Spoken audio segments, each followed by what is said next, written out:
Shalom, kembali lagi bertemu dengan saya Pendeta Samsudin Simarmata. Kali ini kita akan membahas tentang seorang wanita, ibu dari Aceh, lagi-lagi terima Yesus. Kalau di hari yang lalu Cut Fitri dari Aceh juga terima Yesus. Kali ini juga yang bernama Cut Fatmawati Mutia terima Yesus. Seperti saya katakan di hari yang lalu, di akhir zaman ini akan terjadi penuaian jiwa-jiwa untuk Tuhan. Seperti firman Allah dikatakan, dan ini akan digenapi, setiap lutut bertelut, setiap lidah mengaku bahwa Yesus adalah Tuhan. Dan ini akan terjadi, membuktikan bahwa Tuhan kita itu adalah Tuhan yang hidup, Allah semesta alam. Kita lihat tayangan daripada Cut Fatmawati Mutia berikut ini. Salam, salam sejahtera bagi kita semua. Izinkan saya memperkenalkan diri. Nama saya Cut Fatmawati Mutia. Ayah saya bernama Haji Teguh Mukhtarudin, keturunan Aceh, asal Aceh Utara, Lok Sumawe. Kita dibesarkan dalam lingkungan keluarga yang sangat keras dalam mendidik keislamannya. Saya memiliki 7 saudara, kebetulan saya anak ke-7, anak bungsu. Dan saya asal muasal pendidikan saya 6 tahun di pondok pesantren di Kabupaten Asahan. Kemudian saya melanjutkan pendidikan keperawatan di Medan. Setelah saya tamat dari pendidikan keperawatan, saya mendapat jodoh, saya berumah tangga dengan seorang laki-laki keturunan Sunda Pakistan. Tapi pernikahan kami tidak berjalan lama. Suami saya meninggal sakit meningitis, infeksi di otak. Setelah itu saya merasakan kekosongan dalam hidup saya. Jadi setiap harinya hidup saya hanya bekerja, dan bekerja. Tidak ada waktu saya buat di rumah. Karena dari perkawinan saya dikaruniain anak. Kebetulan setelah melahirkan almarhum itu meninggal. Jadi kekosongan saya itu saya isi dengan bekerja.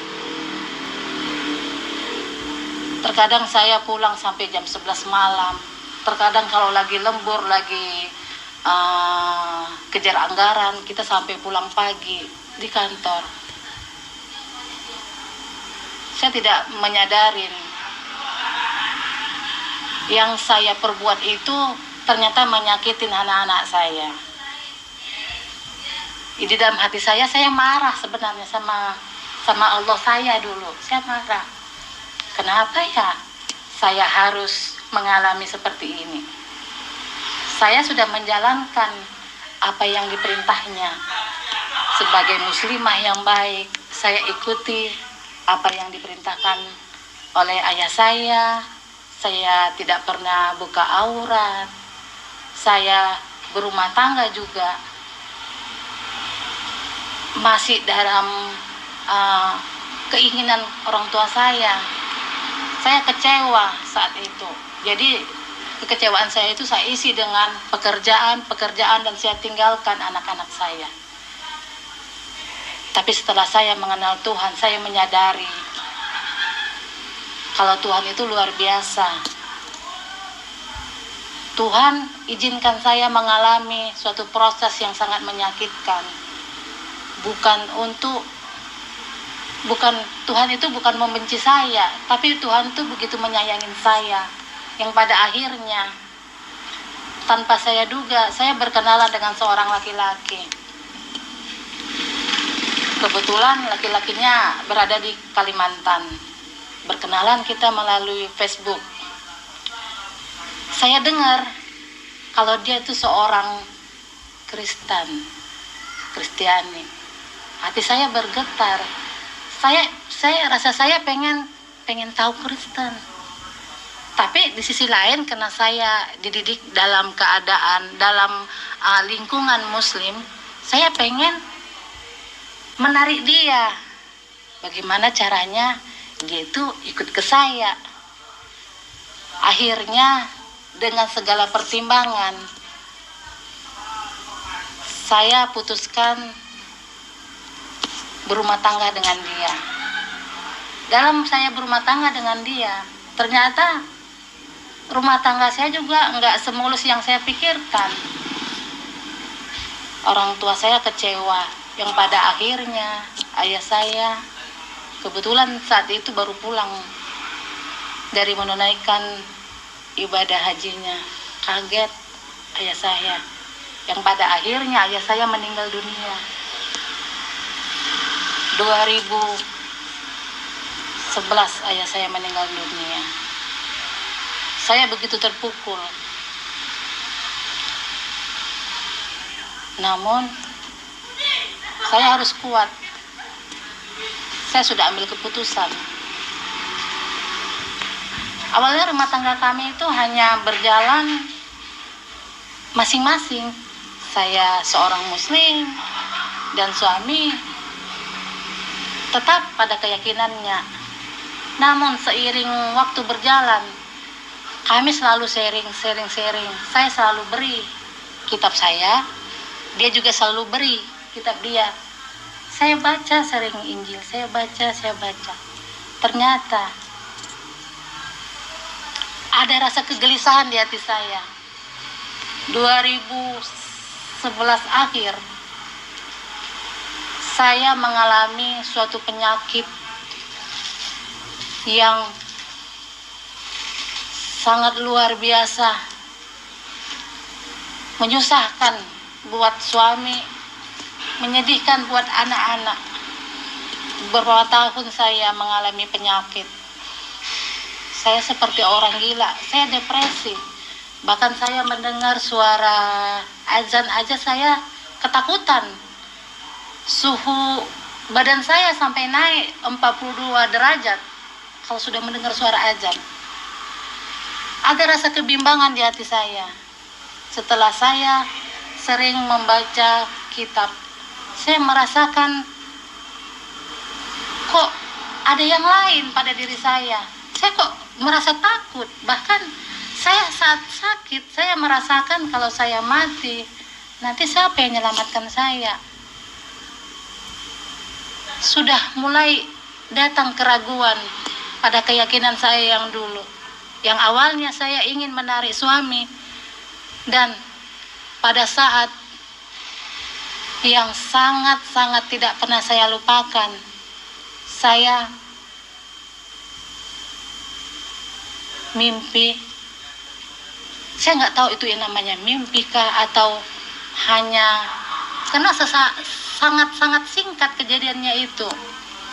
Saat saya sakit keras, saya tertidur menahankan rasa sakit. Saya bermimpi, saya melihat sosok seorang laki-laki berjubah, tapi saya nggak tahu itu siapa. Di sebelahnya ada seorang bapak-bapak yang lagi sakit di depannya.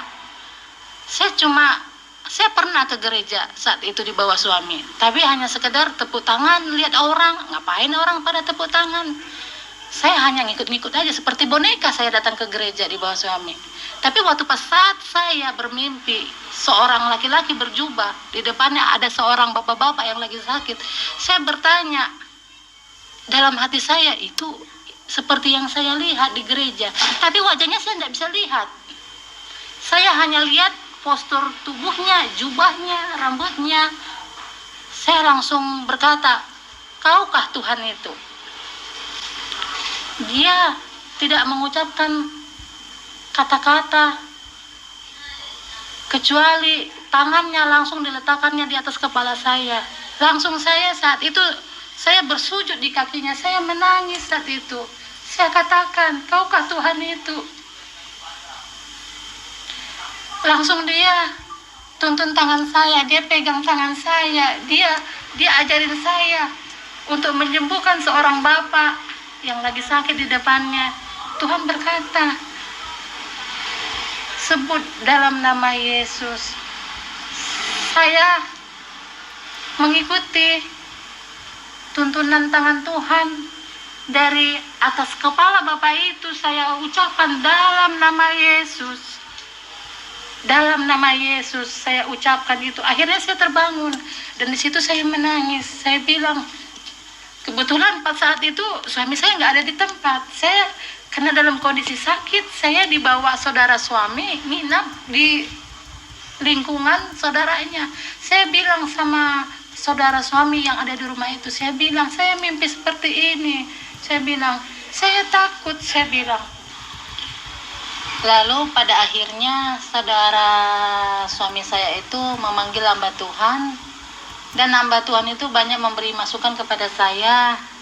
Hamba Tuhan itu berkata bahwa benar mimpi saya itu memang benar adanya, bahwa Tuhan itu memang benar ada, Tuhan itu memang hidup.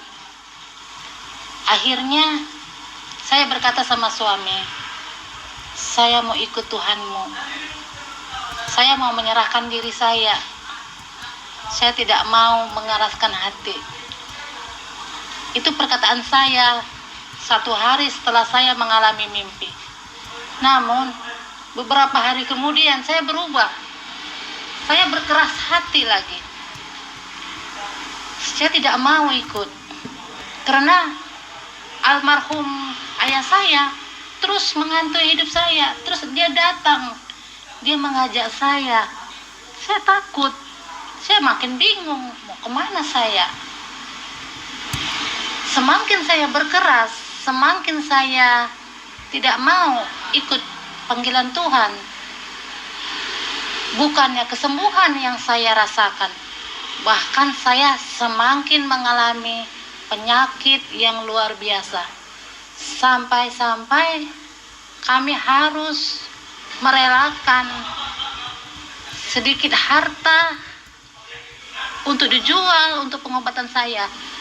Bahkan akhirnya kami harus pindah ke suatu kota hanya untuk mengejar pengobatan gratis karena suami sudah nggak mampu lagi ngobatin saya.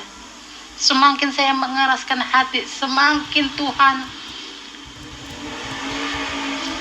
saya rasa saat itu Tuhan menyakitin saya. Akhirnya saya berbicara sama satu orang teman. Dia berkata, jangan berkeras. Kalau Tuhan sudah pilih, jangan berkeras, jangan ragu. Kami aja yang dari lahir kami orang Kristen, kami tidak pernah melihat yang namanya Tuhan. Bahkan kami memimpikan, andaikan kami bisa melihat Tuhan. Jadi jangan berkeras. Di situ saya semakin bimbang. Terus saya lihat anak-anak saya lihat suami saya, mereka begitu luar biasa mengalami penderitaan dari kekerasan saya. Akhirnya saya benar-benar saya ingin berserah sama Tuhan. Saya mau serahkan diri saya. Saya bilang sama suami, saya mau ikut Tuhan. 2013 saya akhirnya dibaptis. Dan di situ kami mengadakan lagi pemberkatan secara benar sebagai seorang Kristen. Kami percaya Tuhan Yesus. Kami ingin rumah tangga kami benar-benar diberkatin Tuhan. Akhirnya kami baptis bersama dan kami diberkati 2013. Ternyata bukan hanya sampai di situ aja perjalanan hidup saya. Saya sudah terima Tuhan. Ternyata ikut Tuhan itu bukan seenak yang saya rasakan. Ikut Tuhan saya langsung nyaman-nyaman aja. Ternyata enggak. Semakin luar biasa cobaan yang saya alami. Bahkan saya 2013 saya Tuhan kasih berkat, saya bisa ngambil rumah perumahan. Tapi karena lingkungan saya tahu saya dari Muslim, mereka terus menjahati saya. Di saat saya bulan puasa, itu rumah saya itu dilemparin pakai mercon. Akhirnya damai. Bahkan sempat saya lapor ke polisi menyelesaikan masalah itu. Lalu akhirnya yang pelakunya itu seorang haji, dia minta maaf sama saya, dia menyembah-nyembah ke rumah, minta pengampunan apa yang telah dilakukannya. Secara manusia saya rasanya berat ingin mengampuni, tapi saat itu saya sudah menyerahkan hidup saya itu untuk Tuhan. Saya berkata saya memaafkan dia, karena saya bilang sama bapak itu, seorang haji, saya bilang, karena saya percaya Tuhan, Tuhan begitu mengasihi saya bilang, saya ampuni kamu. Dan kemudian kami pindah dari lingkungan itu, rumah kami jual, kami pindah dari lingkungan itu. Hidup itu semakin luar biasa, banyak cobaan. Keluarga, saudara belum bisa menerima saya, kakak-kakak saya, mereka merasa kecewa. Abang saya, mereka mungkin sangat membenci saya karena